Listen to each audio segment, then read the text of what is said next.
Praise the Lord. 1 யோவான் 3:8 வாசிக்கிறோம். பிசாசுனுடைய கிரியைகளை அழிக்கவே தேவனுடைய குமாரனாகிய இயேசு கிறிஸ்து வெளிப்பட்டார். ஆமென். மகிமையின் தேவன், வல்லமையின் தேவன் இறங்கி வருகின்றார். சாத்தானின் சேனையை நொறுக்கிடவே அவர் இறங்கி வருகின்றார். மகிமையின் தேவன், வல்லமையின் தேவன் இறங்கி வருகின்றார். சாத்தானின் சேனையை நொறுக்கிடவே அவர் இறங்கி வருகின்றார். ஒரு வார்த்தை சொன்னால் போதுமே, அவன் ஓடி போவானே.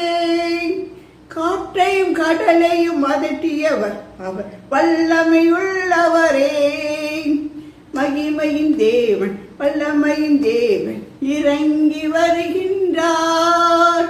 சாத்தானின் சேனையை நொறுக்கிடவே அவர் இறங்கி வருகின்றார். சிலுவையிலே இயேசு சாத்தானின் தலையை நசுக்கி விட்டாரே. இயேசுவின் நாமத்தில் ஜெயிப்போமே, அவன் ஓடி போவானே. மகிமையின் தேவன், வல்லமையின் தேவன் இறங்கி வருகின்றார். சாத்தானின் சேனையை நொறுக்கிடவே அவர் இறங்கி வருகின்றார். கல்லுகளை அப்பமாக்கும் என்றார், தேவையில்லை என்றார். கர்த்தரின் வார்த்தையால் பிழைப்பேன் என்று பதிலடி கொடுத்தாரே.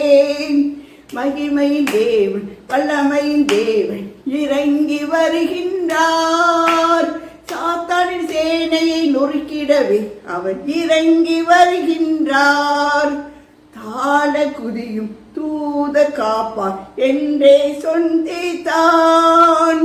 தேவனை பரீட்சை பாராது என்று பதிலடி கொடுத்தாரே.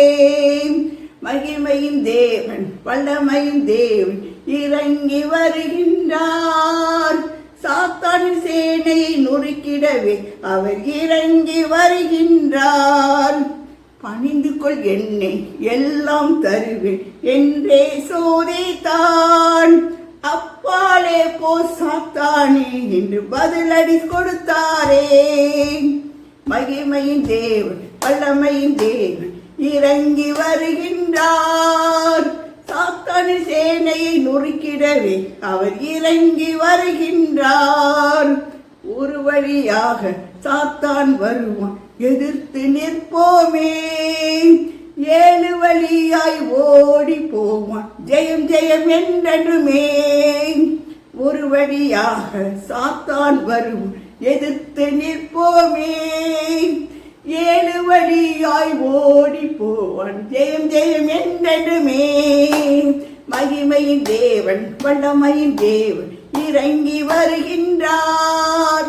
சாத்தானின் சேனையை நொறுக்கிடவே அவர் இறங்கி வருகிறார். ஆமென். சாசன கிரியைகளை அழிக்கவே தேவகுமாரனாகிய இயேசு பூமிக்கு வந்தார். நமக்கு வந்து அதிகாரத்தை கொடுத்திருக்கிறாரு. சர்ப்பங்களையும் பாம்புகளையும் சவுட்டுவான், நான் எங்களுக்கு அதிகாரம் நல்கி இருக்கணும் ஆண்டவர் சொல்லியிருக்காரு. ஹல்லேலூயா. லூக்கா 10:19. ஆமென். ஒன்றும் உங்களை சேதப்படுத்தாது, பயப்படாதீங்க, என் நாமத்தினாலே சாசுகளை துரத்துவீர்கள் என்று சொல்லியிருக்கார். ஹல்லேலூயா. கர்த்தர் நம்மை பலப்படுத்துவாராக. அந்த கால சக்திகளை பயன் பண்ண கற்றுக் கொடுத்த அதிகாரத்துக்கு ஆண்டவரை துதியுங்கள். இயேசு கிறிஸ்து நாமத்தினாலே அந்த சக்திகள் மீது ஜெயமிடுங்கள். கர்த்தர் உங்களை ஆசீர்வதிப்பாராக. ஆமென்.